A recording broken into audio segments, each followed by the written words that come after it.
Boa tarde a todos e a todas. Estamos dando início ao projeto Seminários Bastos Tigre. O referido projeto é uma continuação de um projeto iniciado na Associação Brasileira de Imprensa pelo professor Ivan Cavalcante Proença. Esse projeto é um movimento da Comissão de Educação da entidade, que o projetou inicialmente para, de 15 em 15 dias, homenagearmos as efemérides de jornalistas e movimentos culturais, políticos e sociais que tivesse algum ponto de toque com a entidade.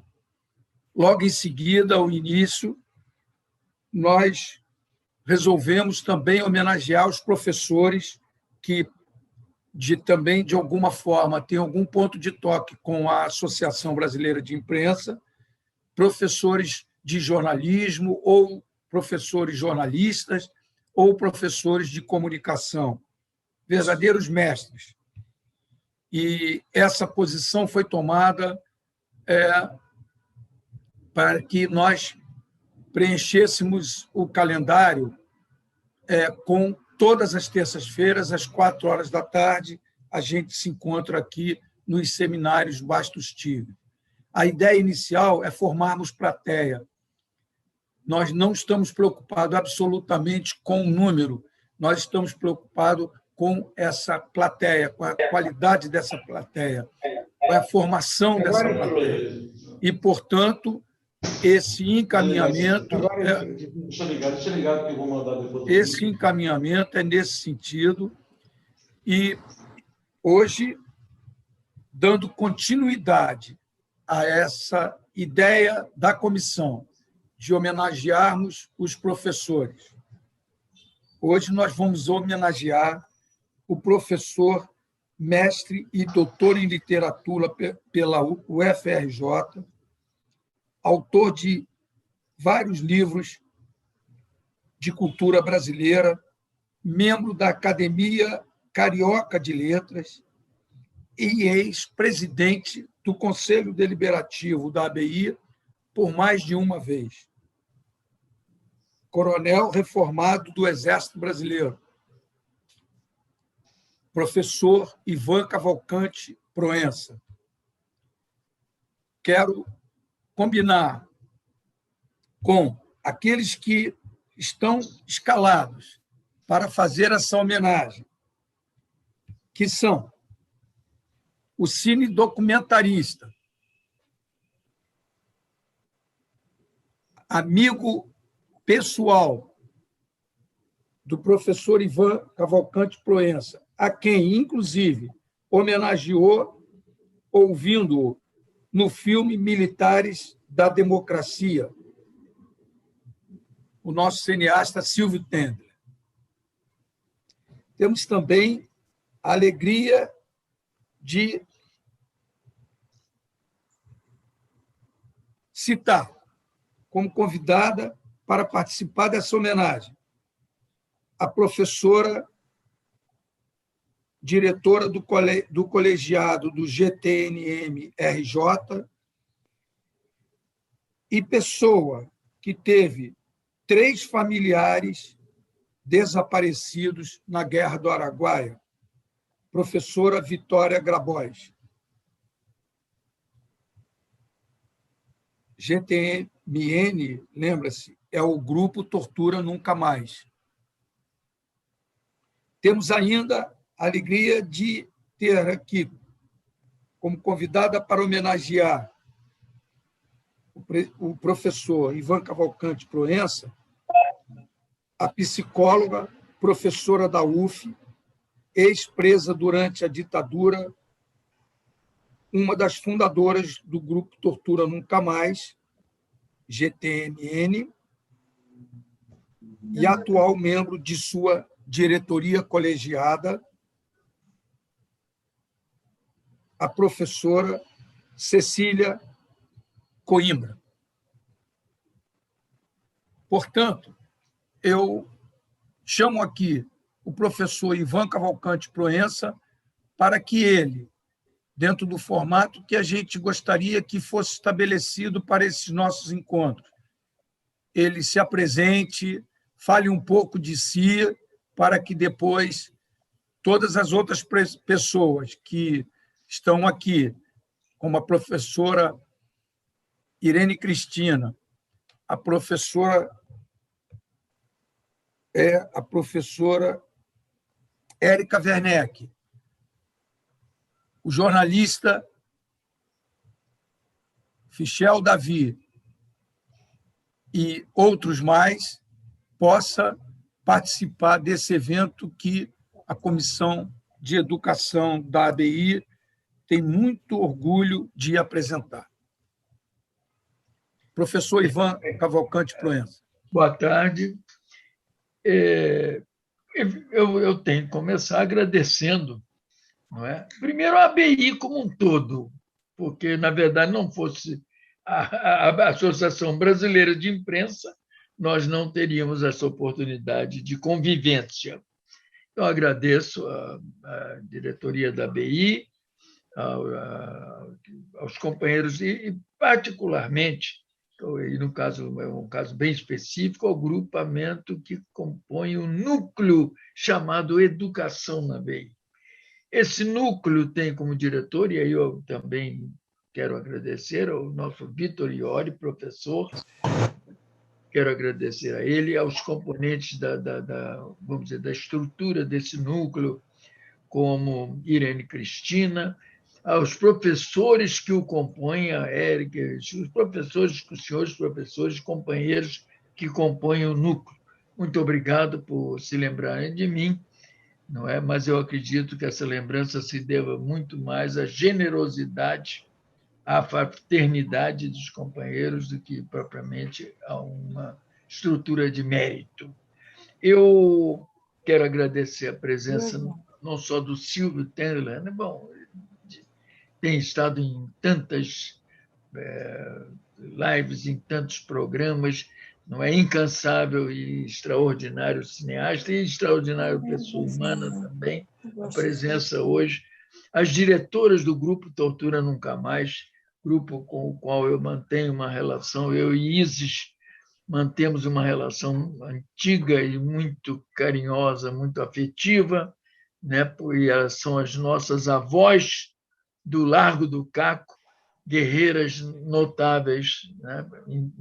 Sempre, né, voltadas para um processo sociodemocrático que nos orgulhe, né, nós outros brasileiros.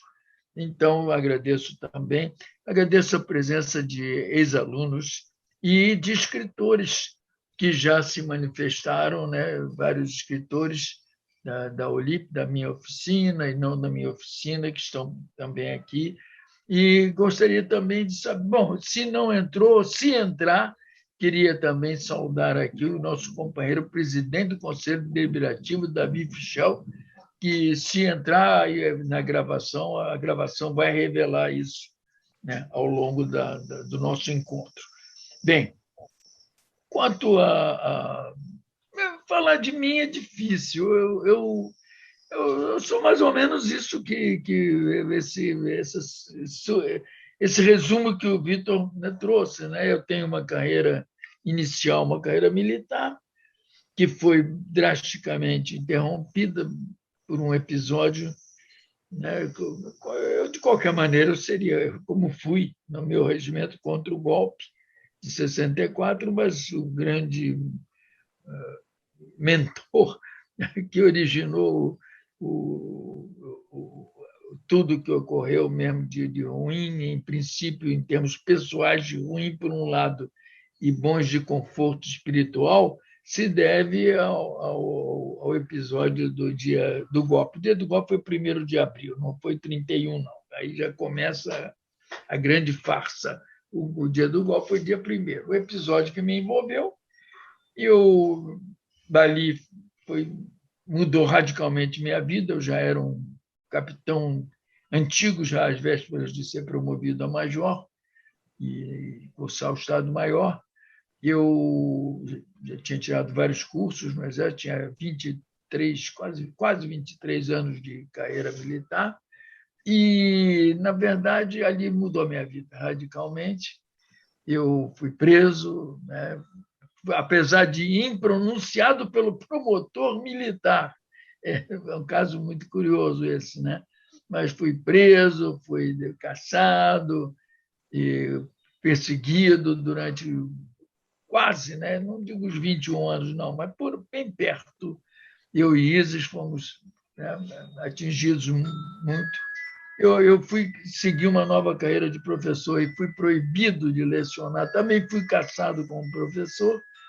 Não conseguimos a carteirinha de isenção do DOPS, né? Pelo contrário, nos negaram. Ela foi proibida de lecionar, ela é professora de português e literatura, proibida de lecionar e proibida de prestar concurso público. E eu também, é lógico, né? Então, foi uma luta, um período difícil, muito difícil de lutas por exercer a profissão. Quanto ao jornalismo, nos anos 70, eu já escrevia em jornal, já estava entusiasmado, mas o meu agente, todos nós tínhamos, no meu caso particularmente, eu tinha um agente só para cuidar de mim. Era o agente Elcio, não sei se era codinome, acho que deve ser, né, dele. Ele me disse que a BI também não convinha, que era melhor manter uma certa distância, dando a entender que não deveria entrar para sócio. E, de fato, toda a minha atividade nos anos 70, especialmente na segunda metade dos anos 70 e início dos 80, consta das minhas fichas da repressão, as fichas de fiscalização dos supostos subversivos, né? Essa palavra que até hoje é curiosa, né? Porque subversivo, quem defendeu a ordem constituída, a legalidade, e os conspiradores, não. Eu, na verdade, então, lá consta tudo que nós fizemos na ABI, o seminário Lima Barreto na ABI, que foi considerado um seminário subversivo, Paulo Lima Barreto, consta ali o lançamento do livro.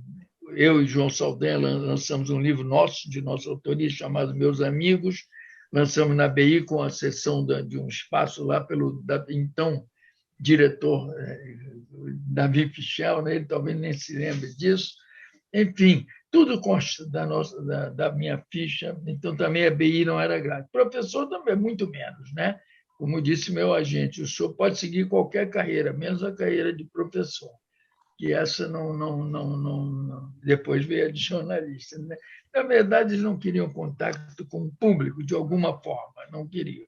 Então, foi um período bravo e tal, difícil, mas olha, eu acho que tudo bem, tudo bom, apenas uma coisa me incomoda, é o fato de, até hoje eu comento isso com o grupo Tortura Nunca Mais, comento com elas de vez em quando, né? Até hoje, mesmo depois da abertura de 85, depois de tudo, ninguém apurou quem eram aqueles, de onde vieram aqueles grupamentos que pretendiam aquele massacre, quem deu armamento para eles, metralhadoras Thompson para eles, revólveres, quem cedeu para eles granadas de lacrimogêneo, já vieram preparados até para isso, com as granadas de gás lacrimogêneo que eles jogaram conseguiram jogar pelas janelas e quebrando os vidros, e enquanto a porta esteve aberta, jogar para dentro da faculdade. Quem lhes deu essas granadas? Quem lhes deu essa missão bárbara no primeiro dia do golpe? Isso sim é o que vale ser lembrado. Primeiro dia do golpe, dia 1º de 64, de abril de 64. O que é a ditadura? Já iniciava assim o processo ditatorial do nosso ponto de vista, em que nós nos envolvemos. Então, enfim, ali mudou, como eu estava dizendo, retomando o fio, apenas lamentando que até hoje ninguém apurou nada. É como se nós já apagaram isso da minha ficha militar. Nós temos uma folha de alterações que conta toda a nossa vida de militar. Pois bem, isso não existiu. Não existiu o episódio, não existiu a prisão, não existiu a cassação, não existiu nada, nada, nada. A perseguição, nada existiu. Então, esse episódio foi apagado por eles, tudo bem.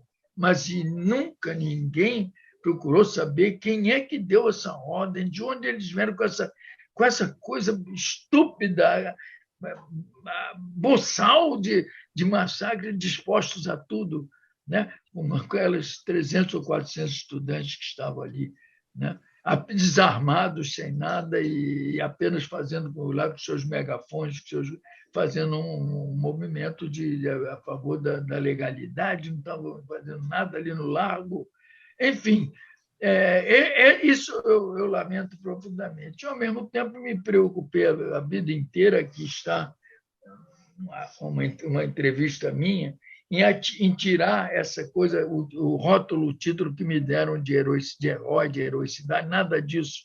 Não existiu nenhuma heroicidade nesse episódio. Aqui está até uma entrevista minha no meu livro, está aqui, olha, uma entrevista, não sei se deu para ver, mas uma entrevista minha em que eu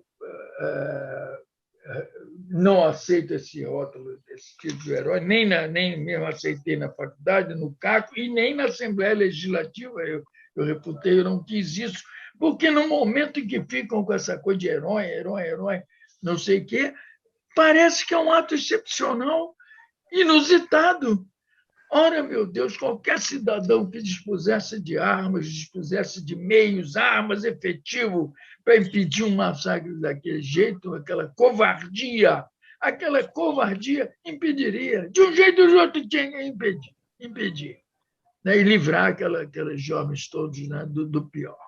Então, que fique bem claro isso, é preciso retirar essa coisa para que não fique uma imagem assim de uma coisa fora do comum.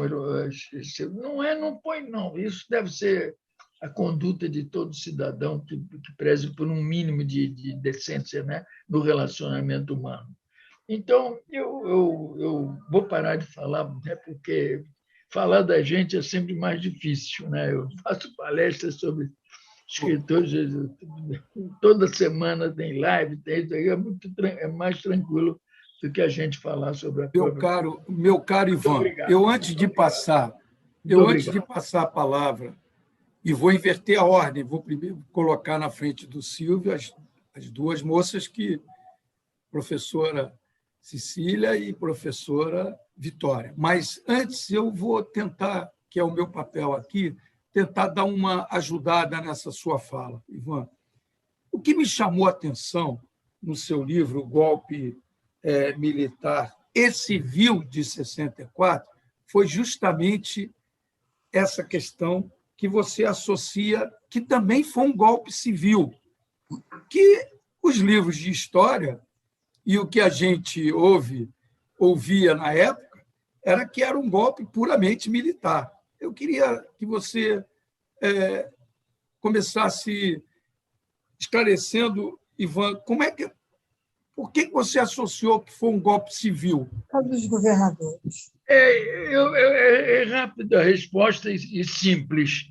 A participação do empresariado, saiu uma lista, inclusive, já foi publicada, foi tornada pública no livro, se não me engano, do Dreyfus, também foi publicado. Enfim, a lista de empresários que colaboraram, né, com grana, com muito dinheiro para o golpe. Tanto que o Damasceno, nosso amigo Damasceno, agora costuma falar, né, definiu o golpe como golpe militar e empresarial. Foi muito grande a colaboração. Bom, não é necessário nem recuar tanto no tempo em lembrar a participação dos poderes econômicos, né, de quem detém o poder econômico em atos dessa natureza. Agora mesmo, a gente está vendo o que ocorre no Brasil de hoje também.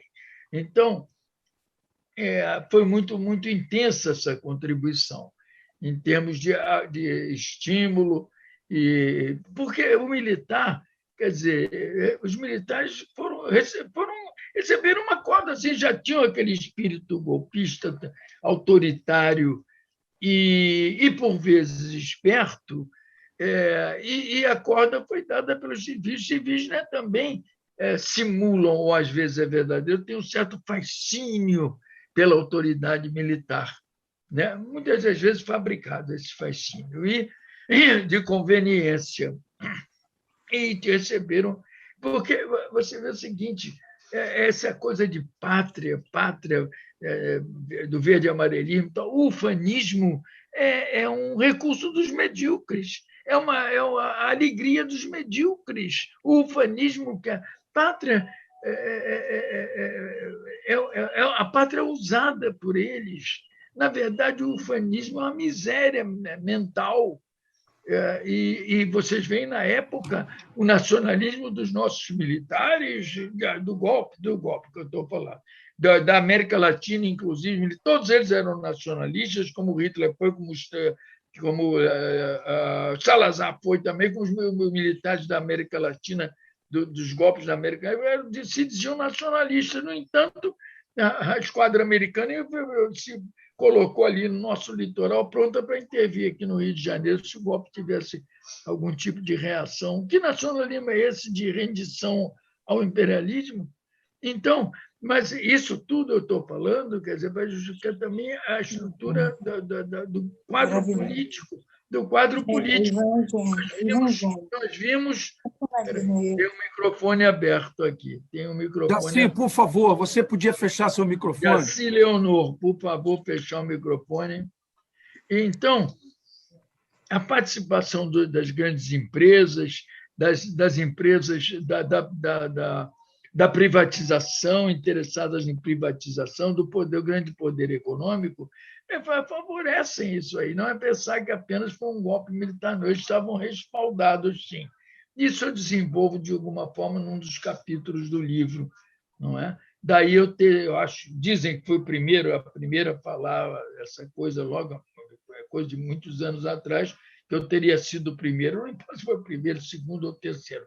O fato é que o golpe é resultado de um conluio entre os militares com suas armas, quer dizer, o fato de ter armas é decisivo numa hora dessa, né?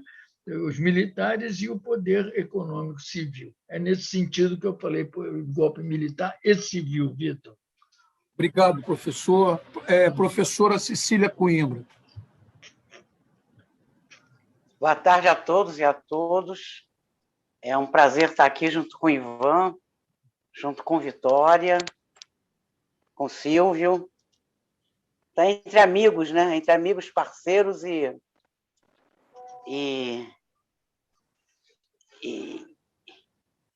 companheiros de uma longa caminhada, né?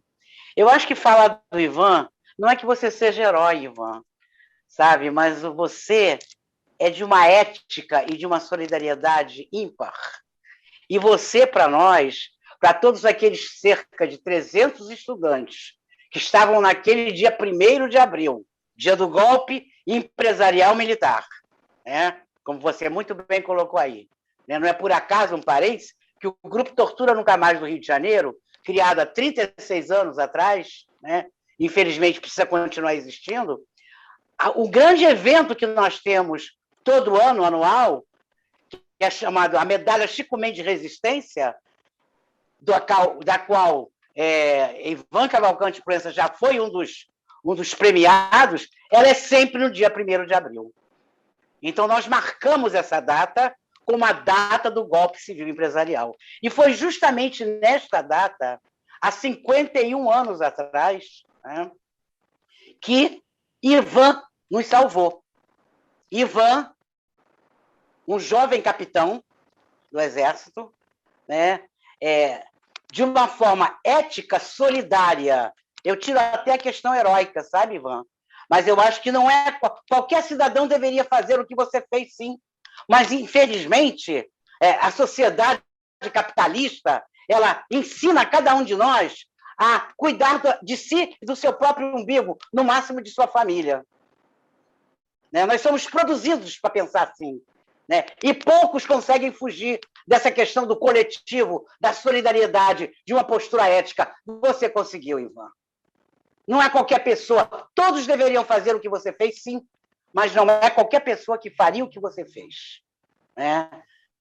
Nós estamos hoje vivos aqui, né? E o Grupo Tortura Nunca Mais existe, porque os fundadores do Grupo Tortura Nunca Mais, há 36 anos atrás, a sua grande maioria eram estudantes que, naquele dia, 1º de abril, estavam cercados no Caco por vários grupos antiterroristas, terroristas, chamando a nós de terroristas, né? Só um parêntese. Ivan, eu acho que subversivo nós somos, sim. E sempre seremos. Porque nós queremos a subversão dessa ordem antidemocrática e capitalista que está aí. Agora, terrorista não. Terrorista foi o Estado. Terrorista foram aqueles grupos que nos cercaram, jovens estudantes desarmados, e a ordem era atirar para matar, né?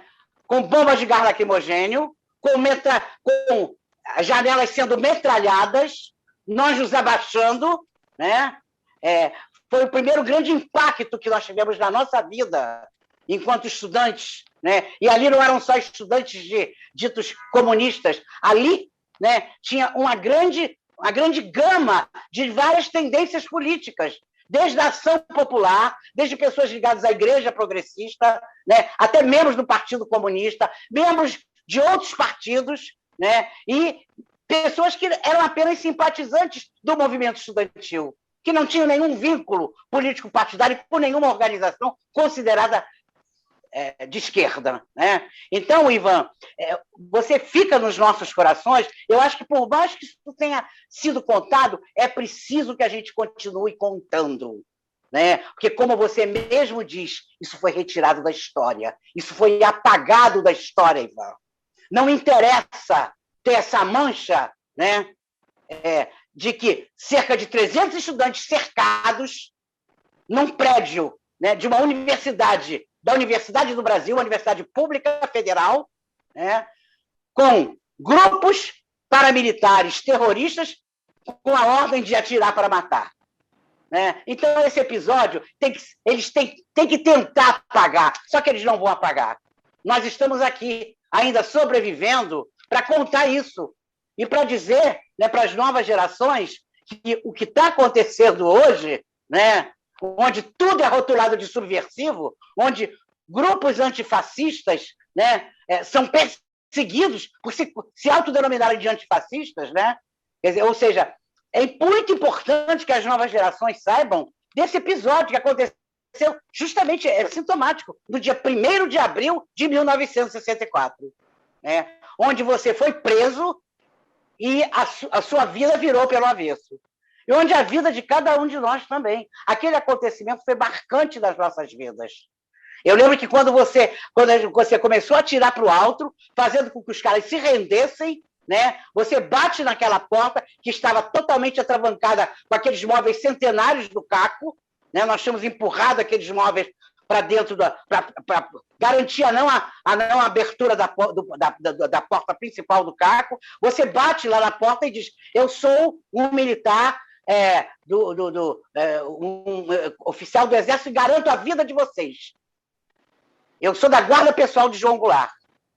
Alguma coisa por aí. E aí nós abrimos a porta e você foi conversar com um grupo de estudantes. E você garantiu a nossa saída de lá. Você esperou que esses grupos terroristas fossem embora, eram vários, você sabe melhor do que eu, porque nós, quando saímos, né, nós não vimos mais esses grupos. Você conseguiu retirá-los lá do Largo do Caco, atirando para o alto, né? Você estava com uma guarnição ali da Casa da Moeda, ali do lado do Caco, né? Da Faculdade Nacional de Direito. Hoje, onde é o Arquivo Nacional, né? Então, isso aí, Ivan, quando você permite que nós conseguimos sair de lá, você nos orientou para onde a gente iria, né? Você garantiu a nossa saída até a Central do Brasil, até o presidente Vargas. E ali, grupos em pequenos grupos, você nos retirou em pequenos grupos, né? Tinham 2 companheiras grávidas lá na época, né? A Dora Henrique da Costa e a Flora Abreu Henrique da Costa. Foram as primeiras que saíram no primeiro grupo, né? Eu narro um pouco isso num livro que eu escrevi agora há pouco tempo, que foram 50 anos depois das minhas memórias, né? Eu chamo de Fragmentos de Memórias Malditas, onde eu narro uma tarde e uma noite, onde eu mostro justamente esse episódio, que ele precisa ser contado. Então, eu estou aqui, eu tenho assim, estou com um problema sério de efizema, com dificuldade de falar, mas, Ivan, o teu convite é irrecusável. O convite da ABI para essa homenagem ao Ivan é irrecusável, né? Eu quero parabenizar a ABI, quero parabenizar os organizadores por esse núcleo de educação, né? E quero ser mais uma testemunha, né, da ética, da solidariedade, né, e do respeito que que Ivan Cavalcante Proença delegou a esse país e delegou a toda uma geração, que é a minha geração, que grande parte não está mais aqui. Grande parte ou é desaparecido, ou é morto naquele período, ou morreram já, né, pela idade. Então, somos poucos os que ficamos. E esses poucos... desculpe a minha emoção, eu realmente estou... A gente faz 80 anos, vai ficando... esses poucos que sobreviveram precisam falar, precisam continuar falando. Esse episódio, como todos os outros, não podem ser retirados da história do Brasil. Eles precisam ser lembrados, lembrados e lembrados. Gratidão a todos, gratidão a você, Ivan, que realmente nós estamos aqui graças a você. Eu sempre mexo, não é uma brincadeira, isso é sério. Eu, quando falo para os meus filhos e para os meus netos, quando eu apresento você a eles em alguma atividade, eu digo, esse é o nosso Salvador. Graças a ele, nós estamos aqui. Gratidão, Ivan. Gratidão a todos os companheiros e companheiras da ABI. Obrigado, Cecília, por essa narrativa emocionada e emocionante. Professora Vitória Grabois. Bom, boa tarde a todos e a todas. Meu especial boa tarde ao meu querido amigo, companheiro e vizinho, né? Que, além de tudo, nós ainda somos vizinhos, Ivan Proença. Eu sempre digo, eu nasci no dia 1º de novembro, mas eu voltei a renascer no dia 1º de abril de 1964. Lá se vão 57 anos. Nós éramos mais de 300 estudantes das faculdades públicas da Universidade do Brasil, porque naquele tempo só tinha a UEG, não sei, mas a maioria era da Universidade do Brasil, da FENEFI, do CACO, da Engenharia, da Medicina, que fomos para lá para resistir o golpe, e desde cedo o erro vamos dizer assim, não sei, do PTB, do PCB, foi decretar uma greve geral dos transportes e a cidade estava vazia. O primeiro encontro, eu e Cecília, nós éramos da Faculdade Nacional de Filosofia.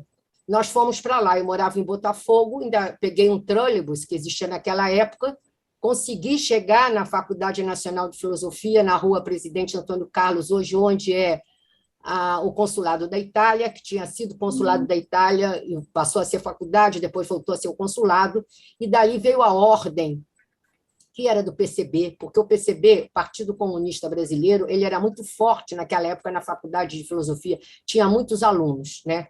Eu era da dissidência do PCdoB, só eu e minhas amigas, mas minhas amigas nem eram, sei lá se eram, porque eram minhas amigas, todo mundo achava que era. E lá fui eu, a pé, com a Raquel Teixeira, né, sobrinha do Brigadeiro Teixeira, prima do Aloysio Teixeira, que foi o reitor da Universidade da UFRJ, e fomos a pé de lá até o CACO, isso já era tipo 10 horas da manhã, e estávamos todos com um radinho, que eu não sei de onde apareceu, ouvindo o Brizola na Rádio da Legalidade. De repente, o Brizola some do ar, a Rádio da Legalidade sai do ar, e começam, tipo, 3 horas da tarde, 4 horas, começam a jogar bombas de gás lacrimogêneo dentro do recinto do CAP. Foi uma correria, foi um desespero. Quem estava embaixo, aquelas escadarias, aquele prédio, subiam, desciam. Foi assim um desespero total e absoluto, e a gente não sabia o que estava acontecendo. A gente ouvia da rua tiros, depois nós ficamos sabendo, inclusive no dossiê dos mortos e desaparecidos políticos de 1964, que tem no site do Grupo Tortura Nunca Mais, conta um pouco das pessoas que morreram ali naquele episódio, né? Populares, pessoas que estavam lutando pela permanência de João Goulart. Quem morreu ali no 1º de abril não era ninguém de partido político, ninguém era do PCB, PCdoB, a LN, não era de nada, eram populares que deram a sua vida naquele momento. E aí nós, de repente, né, aquela porta se abre e você entra com seus comandados. Eu vivi na clandestinidade durante 16 anos. E a sua imagem, junto com os soldados, não sei se tinha tenente, não sei porque não entendo, assim na minha frente, isso ficou no resto da minha vida. Né? Eu passei assim uma esponja na minha memória de muitas coisas que eu tinha que esquecer, de nomes de companheiros que eu tinha que esquecer, eu tinha que esquecer muita coisa. Mas aquela imagem sua, né, com roupa de luta, porque você estava de capacete, todos estavam de capacete, assim, e eu estava no alto da escada, lá no alto do carro. Quando eu entro ali, aquela cena eu revejo. Quando eu subo aquelas escadas, que eu chego, tem um monte de escada, depois tem, assim, né, tem um patamar, depois você sobe mais. Ali eu estava, e você resolveu organizar a nossa saída. E você disse, já puseram fogo na Uni, e eu vim aqui proteger vocês. Vocês vão sair. A Uni já estava pegando fogo. No primeiro momento, vou dizer, eu estava incrédula, eu não sabia se era bem verdade. Como botar fogo na Uni, na minha cabeça de uma adolescente, né? Porque naquela época a gente, com 19 anos, ainda era bem adolescente, a nossa cabeça não era uma cabeça de hoje. E aí você disse o seguinte, nós vamos sair em grupos, nunca mais eu esqueço isso, vamos sair em grupos de 5. Quem se voluntaria para ser o primeiro? Aí eu fui, como eu me voluntariei, junto com o meu companheiro querido, que nos deixou esse ano, vítima de Covid, René de Carvalho, né, filho do nosso grande Apolônio de Carvalho. Perdemos vários companheiros agora entre 2020 e 2021 da Covid, mas eu não posso esquecer do René. René faz parte da minha história, né, desde que eu era adolescente mesmo, de 13, 14 anos, e daquela saída. Saiu, e você ainda disse isso, como a Cecília falou, vamos pela Avenida Presidente Vargas. E fomos pela Avenida Presidente Vargas. Ali tinha um grupo de soldados armados apontando metralhadoras para nós. Eu era meio maluquinha, assim, eu era totalmente maluquinha. Cheguei para o soldado e falei, o que aconteceu? E ele não falava. Eu digo, fala, cara, tu é polvo. E ele incrédulo. Aí o René me puxou e falou, Vitória, não dá para você ficar discutindo com o soldado do Exército, ele é soldadinho. Ele é o teu obrigado, vamos andando. Aí entramos pela Marechal Floriano. Quando a gente chega na Marechal Floriano, tem uma delegacia. Eu falei, René, não dá para a gente passar aqui. Vamos para Presidente Vargas, vamos voltar. E voltamos para Presidente Vargas. E quando chegou na esquina da rua da Presidente Vargas, com a Rio Branco, para um carro, que eu não sei que marca é naquele tempo, não tinha muito carro e tal, era um carro azul, o cara vira-se para mim, para ele, e pergunta assim, vocês são estudantes? A gente ia dizer, não, operário. Não, estudante. Ele falou, olha, já puseram, vocês vão para onde? Eu falei, eu vou para Botafogo, Ivan, eu vou para Jardim Botânico. Querem uma carona até a praia de Botafogo? Lógico, uma loucura, né? Hoje não entraria naquele carro, sei lá, aquele cara, mas o cara era um democrata, era um cara direito. Eles nos deixou na praia de Botafogo, quando nós passamos pela praia do Flamengo, nós vimos a Uni em chamas. Aí que nós tomamos a consciência do que estava acontecendo. Dali, eu fiquei na rua São Clemente e o René seguiu a pé até o Jardim Botânico. Só fui encontrar René 16 anos depois, numa atividade no Teatro Praça Grande, depois da anistia. Né? E essa imagem nunca saiu da minha cabeça. Você nunca, sempre te considerei, como a Cecília bem falou, você é uma pessoa excepcional. Eu acho assim, porque você era um militar, você era do Exército, mesmo você sendo um simpatizante, um amigo, um parceiro de João Goulart, você acabou com a sua carreira militar, porque se você foi ser militar quando você era jovem, era aquilo que você queria. e muito poucos no Brasil, sabe? A gente tem que reverenciar, principalmente nós, familiares de mortos e desaparecidos políticos, que estamos, assim, muitas vezes, nossos aliados, nossos parceiros, são tão poucos. Quando eles aparecem, eu, principalmente, hoje em dia, eu fico reverenciando os procuradores da República, jovens procuradores da República, não todos, claro, os que participam do grupo de justiça de transição, porque foram eles que entregaram, que nos ajudam, que são nossos parceiros, que fazem várias ações contra o Estado brasileiro, apoiados na sentença da Corte Interamericana de Direitos Humanos, que condenou o Brasil. O Brasil, no caso do Araguaia, no chamado caso Gomes Lund, foi condenado. Aí você diz, quem é que deu aquelas bombas de gás lacrimogêneo para aquele comando anticomunista lá que se chamava, que estava lá? Quem deu aquelas armas que você tão bem citou, que não é o seu nome, que eu não conheço, aquelas armas, aquelas metralhadoras? E a gente faz essa pergunta, nós, os familiares, e o Grupo Tortura Nunca Mais do Rio de Janeiro e outras entidades de grupos de torturas nunca mais que tem pelo Brasil, nós perguntamos, quem matou os nossos companheiros? Quem matou os nossos parentes? Quando é que eles morreram? Né? Por que mataram? Até hoje, nós não obtivemos essa resposta, não temos essa resposta. Todos os governos civis que sucederam o regime civil, militar e empresarial desse país tem uma dívida histórica com a sociedade brasileira e tem uma dívida histórica com nós, familiares de mortos e desaparecidos políticos. Então, por isso,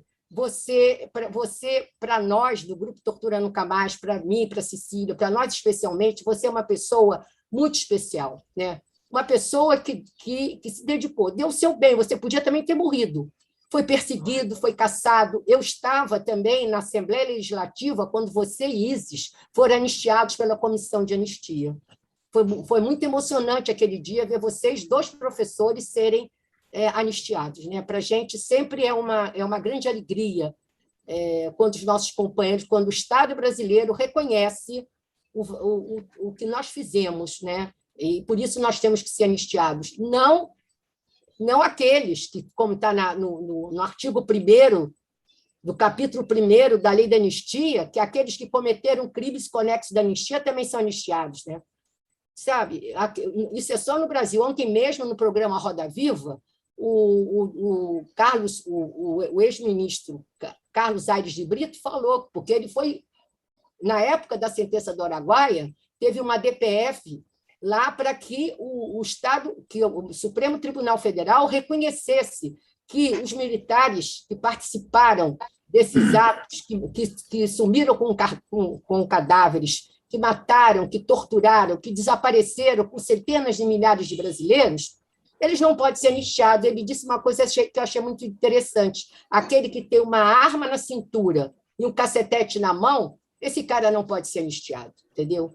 Então, e você participa da nossa luta. É uma luta muito difícil, que agora, com esse governo que aí está, se tornou mais difícil ainda. Né? Tivemos no dia 24, a gente vive de pequenas emoções e tal, de pequenas alegrias, são muito pontuais, a gente luta tanto, e agora a gente está vendo retroceder. Eu só vi uma coisa interessante agora. No dia 24 de junho, tivemos uma sentença de seguimento do caso Gomes Lund e do caso Herzog. A presidente da Corte Interamericana de Direitos Humanos da OEA, né, a doutora Elizabeth, até eu também noto no nome dela, né, doutora Elizabeth Benito, uma juíza da Costa Rica, chegou para o Estado brasileiro, que essa vez era representado por coronéis, por generais e por pessoal da AGU, que nos olhava, os civis olhavam para os familiares e para as entidades de direitos humanos que ali estavam naquela reunião, com ódio maior do que o dos militares. Eu nunca vi, só gente jovem, gente de 20, 30, 40 anos. Né? Ela disse o seguinte, já se vai fazer 11 anos da sentença do Araguaia em dezembro, já se vai fazer 3 anos da sentença do caso Herzog, e nada o Estado brasileiro fez. Quanto mais tempo demorar, maior a impunidade. Quer dizer, precisamos de uma juíza da Costa Rica dizer isso. Se esse cara que está no poder da República for para a Corte Penal de Haia, porque eu acho que ele tem que ir para a Corte Penal de Haia com mais de quase 600 mil mortes que já tem de Covid no Brasil. Essa audiência tem que ser uma peça documental nesse processo contra esse cara que está na presidência da República aqui agora. Tá?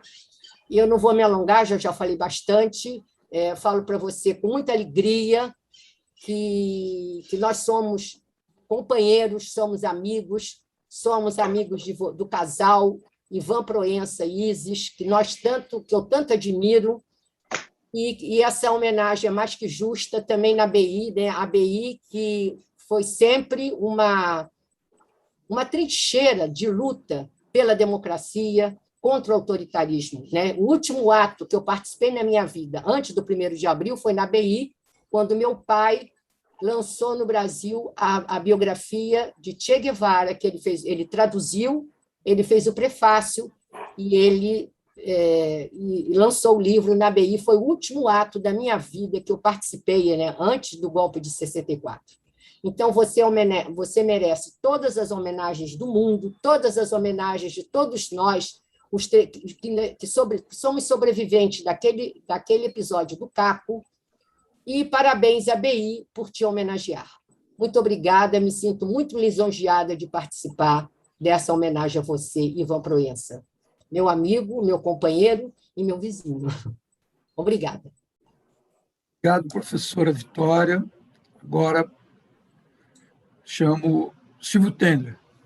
Antes de o Silvio começar a falar, eu queria registrar aqui a presença do aniversariante, presidente do Conselho Deliberativo da ABI, Fichel Davi Chargel, e do companheiro de luta de todos nós que estamos aqui, Jorge Milton Temer. Silvio Tendler, por favor. Boa tarde a todos e todas. Um motivo de muito orgulho poder estar nessa homenagem hoje, poder estar participando ao lado de pessoas tão bonitas quanto as que eu vejo nessa sala, homenageando a esse bravo guerreiro Ivan Cavalcante Proença, professor, escritor. Eu o conheci primeiro como escritor. De repente, eu descobri que aquele escritor maravilhoso tinha sido soldado. E mais do que soldado, tinha sido um bravo soldado. E mais do que um bravo soldado, ele tinha alegrado a minha infância quando ele desfilou no 7 de setembro, comandando um grupamento dos Dragões da Independência, com aquela farda bonita, altiva. E eu fiquei com muito orgulho. Outro dia eu escrevi sobre essa questão, nós estávamos discutindo pela internet essa história do Exército Brasileiro. Então, eu contei do meu orgulho na infância de eu ir a Presidente Vargas assistir o Exército Brasileiro desfilar. E entre os meus heróis estava Ivan Cavalcante Proença, montado num cavalo lindíssimo, uma farda de gala bonita, e aquela figura era professor, escritor, e com essa linda história que a Cecília e a Vitória contaram. Então, é motivo de muito orgulho. Eu queria dizer nessa sala que o Ivan não é um cavaleiro solitário. Mais de 7 mil militares foram caçados para que esse golpe tomasse o destino que ele tomou hoje. Na verdade, muita gente resistiu em 64. E eu conheci o Ivan pessoalmente quando, durante a Constituinte, eu fiz um programa para o PSB e eu apresentei um grupo de militares caçados e que eu reivindicava o direito deles serem reincorporados às Forças Armadas e promovidos. O golpe de 64 é o único movimento na história militar brasileira que os derrotados depois não foram reincorporados, anistiados e promovidos. Em 32 foram, depois o JK Em 56, enfrentou a rebelião de Jacareacanga com Major Veloso. Em 59, o Major Veloso fez um outro golpe de Estado, também perdeu e já era tenente-coronel promovido pelo mesmo JK. Então, essa generosidade que sempre houve pelas esquerdas não aconteceu com o movimento de militar de 64. E eu aprendi contando essa história quando eu reivindiquei para os militares caçados em 64 o direito de reincorporação às Forças Armadas. E o Ivan Cavalcante Proença estava lá, entre os militares, que mostrou a cara, reivindicando esse direito. E depois nós fomos nos encontrando, depois eu fiz os militares que disseram não, em que eu mostrei um grupo de militares que lutou contra o golpe de 64, inclusive depois de 64, e essa luta é uma luta fundamental, que o Brasil conheça, que a gente fica olhando os militares como um bloco único, mas a gente sabe que não é. E outro dia eu participei em um debate com o professor Ivan Cavalcante Proença, que ele defendeu o lado democrático das Forças Armadas. Se a gente entender esse lado democrático, a gente entende com mais facilidade a capacidade que a gente tem de também derrotar os golpes militares, de derrotar o fascismo. Se a gente olhar para o fascismo como um bloco único, os militares uníssonos, a gente não vai caminhar. A gente tem que entender que as Forças Armadas geraram Ivan Cavalcante Proença, mas geraram também muitos militares democráticos ao longo da sua história.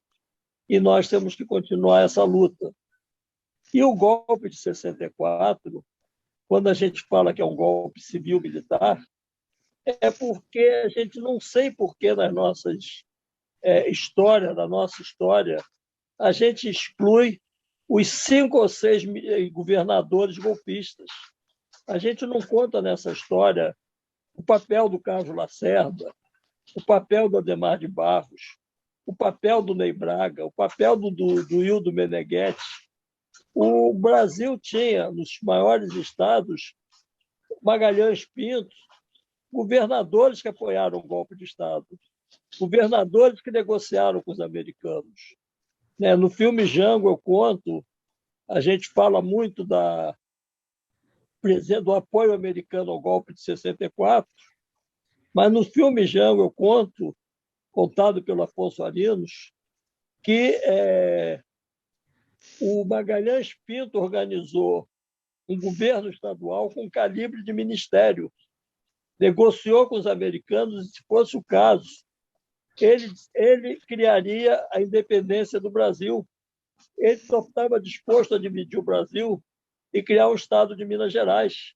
E ele colocou no governo dele como secretário sem pasta, o Afonso Arinos até comete um ato falho e fala ministro sem pastas, mas ele, o Alckmin.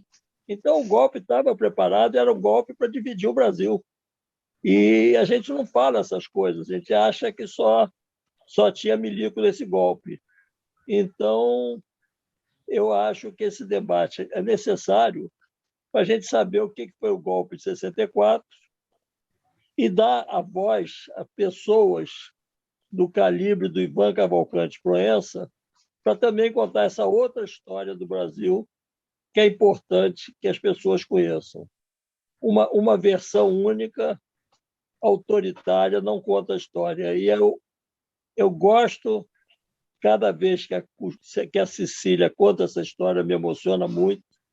Cada vez que a Vitória conta essa história, emociona muito. E elas falam de pessoas também que são guerreiros, são lindos.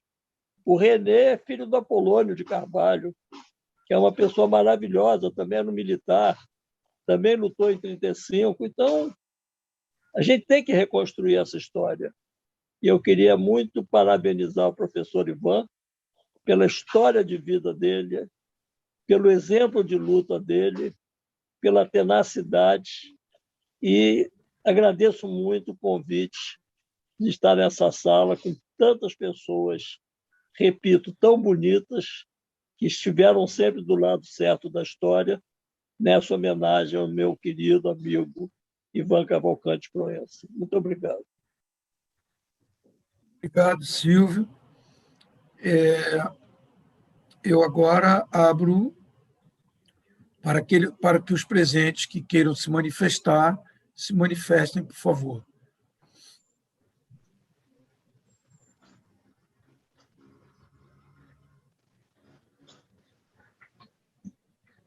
Eu posso falar? Por favor, professora. Professora Érica Werneck. Eu fiquei comovida, fiquei emocionada, fiquei com os olhos marejando com a fala do professor Ivan Proença, com a fala da Vitória e também com a fala da professora Cecília Cunha.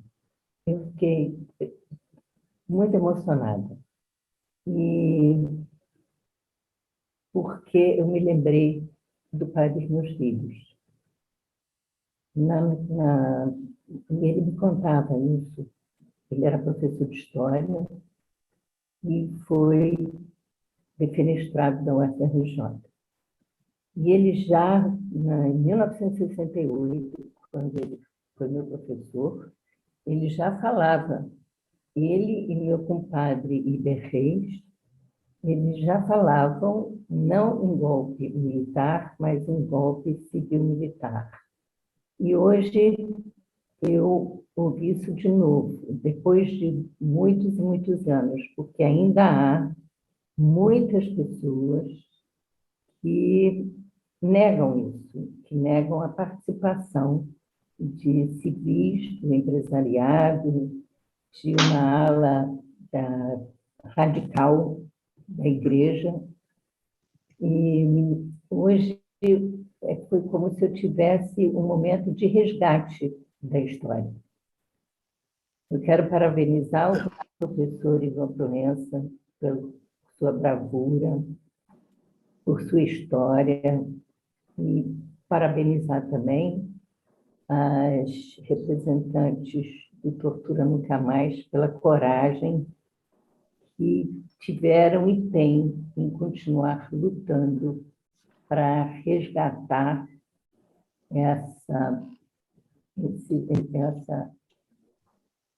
esse crime cometido contra uma parcela da população brasileira, dos progressistas, das pessoas que acreditaram na democracia, que acreditaram num Brasil melhor, que seria possível, que acreditaram na utopia. Então, essa é a mensagem que eu deixo. Dizer, por fim, professor Ivan Proença, é um grande prazer poder contribuir com o senhor nessa comissão. E obrigada por ter sido também professor da minha filha. Obrigado, professora Érica. Falar em sua filha Larissa, está aí, está nos ouvindo? Ela deve estar no caminho. Ela disse que depois ia entrar de novo, entendeu? Porque ela deve... Enfim, ela foi buscar a filha, mas ela mandou um WhatsApp para mim e disse assim, daqui a pouco eu vou tentar me conectar outra vez.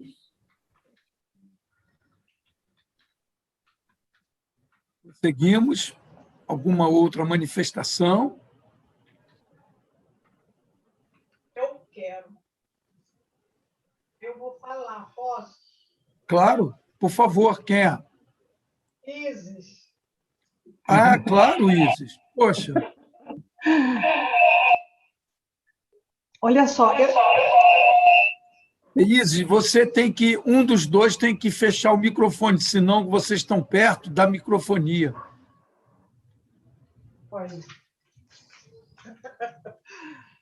Olha só.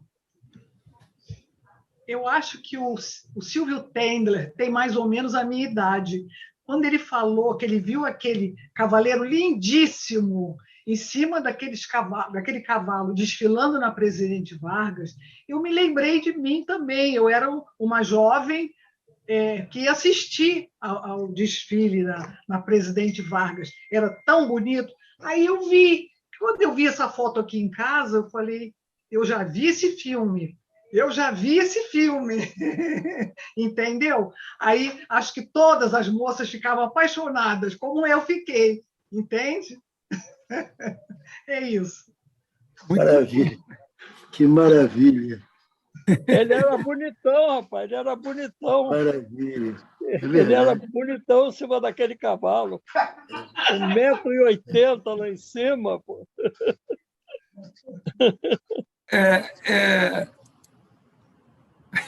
O Isis, muito obrigado. Poxa, ficou muito bom a sua intervenção, muito pertinente, muito especial mesmo. Muito obrigado. O Silvio me despertou isso. Eu falei, eu acho que eu já vi esse filme. Foi o Silvio. O Silvio não é mole, ele desperta na gente esses sentimentos bonitos. O Silvio é lindo, o Silvio é lindo. Obrigado, Vitinho. Não é à toa que ele é um documentarista, né, da história desse país. Verdade. Milton, quer falar, Milton? Eu cheguei atrasado. Peraí, deixa eu abrir aqui. Eu cheguei atrasado porque eu estava numa outra, dessa coisa nova que o Ivan Cavalcante Proença certamente abomina, como eu, de chamar de live. Eu estava numa outra conversa política, por conta de conversa de partido, e cheguei atrasado aqui. E eu queria marcar a presença, primeiro, não só pela pessoa desse genial Ivan Cavalcante Proença, mas por essa iniciativa que a ABI está tomando agora de juntar enfim, esse grupo extraordinário, Cecília, Vitória, enfim, pessoas que têm a sua vida particular ligada à vida do Brasil, à história recente do Brasil. Eu, no outro dia, conversava até com Maria Helena Malta sobre o papel, por exemplo, do nosso Silvio Tendler. Qual vai ser o pesquisador daqui a 50 anos que vai estudar esse período sem consultar, antes de tudo, os filmes do Silvio? São peças fundamentais. E o Ivan, para mim, tem uma simbologia rara, porque eu, como ex-militar caçado em 64, eu também acabei... O Silvio até me honrou com um espaço nesse filme sobre os militares caçados em 64, porque eu tive a honra de ser do gabinete, no dia primeiro-tenente, no gabinete do almirante Paulo Mário, aquele ministro da Marinha do última hora, que é aquele que anistiou os marinheiros do Sindicato dos Metalúrgicos. E eu estava refletindo aqui sobre essa questão do papel das Forças Armadas enquanto se falava. Eu acho que Ivan Cavalcante Proença, como muitos outros que, aliás, passaram dentro da ABI, o nosso Moreira Lima, por exemplo, nosso brigadeiro, são raios em céu azul da formação militar. Porque existe uma tragédia real na formação militar que a gente tem que considerar como um problema sério a resolver. Eu, por exemplo, comecei minha vida militar no colégio militar. A educação, desde o início dos bancos escolares, se fundamenta em dois princípios: hierarquia e disciplina. Hierarquia e disciplina, acumulados com uma história apresentada como a história dos vencedores, que torna heróis aqueles que massacraram os índios, torna heróis aqueles que massacraram a República Progressista do Paraguai, que torna heróis, enfim, aqueles que, na verdade, são o outro lado do João Cândido, fazem com que a ideia do militar que se forme geralmente vai naturalmente para o campo conservador. Existem momentos da história em que há espaços para a consciência democrática. Os tenentes contra a República Velha, porque necessitavam o desenvolvimento burguês brasileiro de uma mexida por dentro para que se formasse uma burguesia local. 45, o fim da Segunda Guerra Mundial, se uma parte dos militares se incorporou ao anglo-saxônico, digamos, amizade incondicional ao contexto imperialista, uma outra parte ficou muito marcada pela visão antifascista do combate contra o nazismo. Foi quando se abriu espaço nas Forças Armadas, inclusive, para a geração genial de militares que, inclusive, vieram a lutar no tempo, e o Clube Militar era progressista. Quem olha hoje os documentos do Clube Militar tem vontade de chorar. Pois bem, no fim do governo Fernando Henrique Cardoso, tivemos essa oportunidade de novo, porque o governo Fernando Henrique Cardoso tratou tão mal as Forças Armadas, todos devem lembrar aqui, aquele período em que havia, e o Ivan certamente acompanhou isso de perto, havia meio expediente, porque não havia receita para pagar expediente inteiro com rancho para os militares. Então, houve essa chance, mas nós perdemos, porque, ao invés de se produzir ali uma nova política de soberania nacional, nós entregamos os militares desses 12 generais que estão no Planalto, 9 tiveram na ocupação do Haiti, fazendo jogo sujo para o Bush. Então, eu acho que Ivan Cavalcante Proença, para mim, é simbólico exatamente pelo que ele pode trazer, ou seja, aquele exército de Nelson Werneck Sodré, o exército da democracia, muito mais que a democracia, da transformação do Brasil num Estado soberano e num Estado, inclusive, de contestação do regime cruel do capitalismo, porque eu estou entre aqueles que não têm nenhum problema de se afirmar comunista por ideologia. Então, eu vejo no Ivan, e não é à toa, quando essa pleiade de homenageadores, daqueles que fazem a homenagem formal, convocados pela BI, nessa iniciativa que você coordena, Vitor, simplesmente ter esse time de pessoas falando sobre ele, a gente tem a qualificação real da importância de Ivan Cavalcante Proença. Meu grande abraço, general. É isso, um abração, Milton. Um abração para você. E estamos juntos com você, hein? Já viu o nosso nome na lista lá, e estamos juntos. E você há de vencer essa batalha, viu? Isso é uma das maiores injustiças que já houve no processo judiciário brasileiro. Estamos juntos aí, companheiro. Obrigado, irmão. Obrigado, Milton. Ivan, como a gente está se aproximando do encerramento, da hora pena, mas nós temos hora para terminar, eu passaria a palavra para você antes de eu encerrar agradecendo as pessoas. Você, por favor. O que eu posso dizer se não agradecer, né? Como eu disse inicialmente, a ABI, né, os diretores, o nosso presidente do Conselho Deliberativo, Davi, a você que é o diretor desse núcleo de educação. Olha, esse núcleo ganhou a guerra. Não é por nada, não estou negócio da sardinha para a brasa, mas é verdade, o núcleo está favorecendo uma visão extraordinária da ABI, viu? De engajamento sociopolítico, sociocultural. Como é importante manter uma identidade cultural, né, Vitor? É muito importante a gente manter essa identidade cultural. Preservar a identidade cultural é um ato político com P maiúsculo. Então, eu vejo esse núcleo com muita alegria, muita satisfação, e fico muito assim, honrado mesmo de pertencer a essa equipe. Né? Quero, mais uma vez, agradecer aos professores que também vinculados aí, né? A você, a Irene, enfim, a todos que tomaram essa iniciativa, mas que eu posso ser esquecido. Agora, o fato ocorrido, né, que demonstra bem o que é um processo ditatorial já no início da sua história de 21 anos, esse foi o primeiro dia da ditadura. Isso mostra bem, é um exemplo da trajetória que viria a ser seguida durante aqueles 21 anos que não vão voltar mais. É que nem a tortura, não vão voltar mais. Muito obrigado ao Grupo Tortura Nunca Mais, nas pessoas de Cecília e Vitória. Muito obrigado ao cineasta, o cineasta brasileiro, talvez um dos maiores documentaristas do mundo, né? Que é o nosso Silvio, um companheiro também de todos os momentos. Enfim, é só agradecimento mesmo, e fica aí o meu abraço com muita ternura, com muita fraternidade para todos vocês. Obrigado, Ivan. Eu vou colocar aqui duas palavrinhas que eu acho que são fundamentais para esse público que nos prestigiou hoje e que vai fatalmente nos prestigiar depois no YouTube. Esse processo que a gente está produzindo na Comissão de Educação é um processo de memória, é um processo de engajamento, como você disse, Ivan, de política sociocultural, mas que possa deixar para a Biblioteca Bastos Tigre, que é a biblioteca da Associação Brasileira de Imprensa, e que é uma senhora biblioteca, e que a gente precisa realmente prestigiá-la, elencá-la como uma das principais bibliotecas de comunicação do Brasil.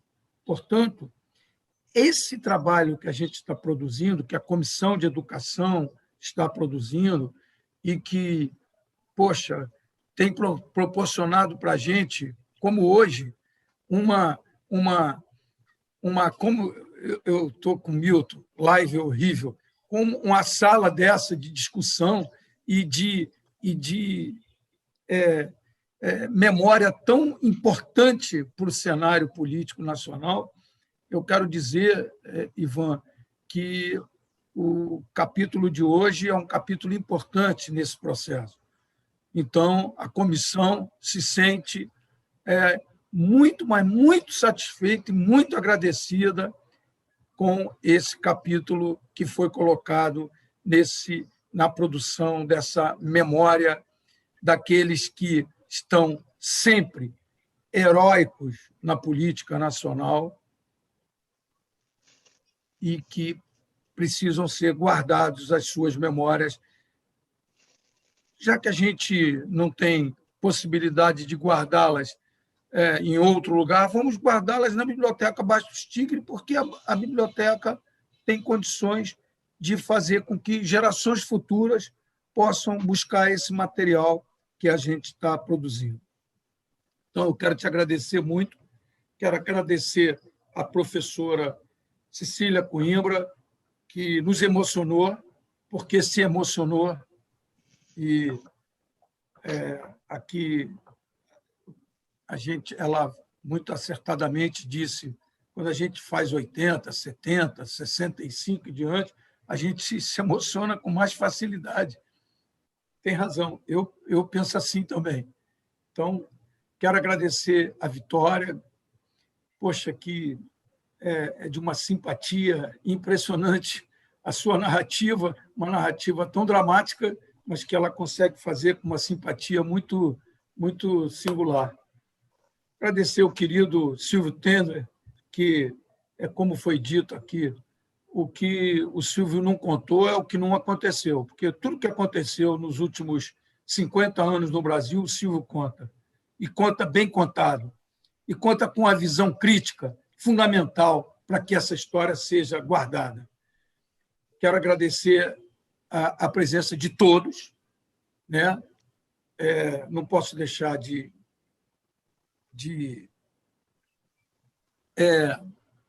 dar o parabéns público aqui ao nosso querido Davi Fischel, que hoje completa muitos anos de vida, e muitos anos de vida, todos eles comprometidos com a cultura nacional, entende? Comprometidos também com a Associação Brasileira de Imprensa. Portanto, é com muita emoção que eu homenageio o nosso Davizinho, como a gente chama. Quero agradecer a presença de todos, chamar para terça-feira que vem, dia 21 de setembro, nós vamos ter aqui a homenagem a João do Rio, na pessoa do seu biógrafo, João Carlos Rodrigues, com a mediação do colega professor Alceste Pinheiro. Portanto, todos estão convidados. Agradeço a todos. Até terça-feira. Parabéns, Davi. Obrigado a todos e muito obrigado, Ivan. Você é realmente um capítulo importante nessa história que a gente quer contar. Obrigado. Obrigado.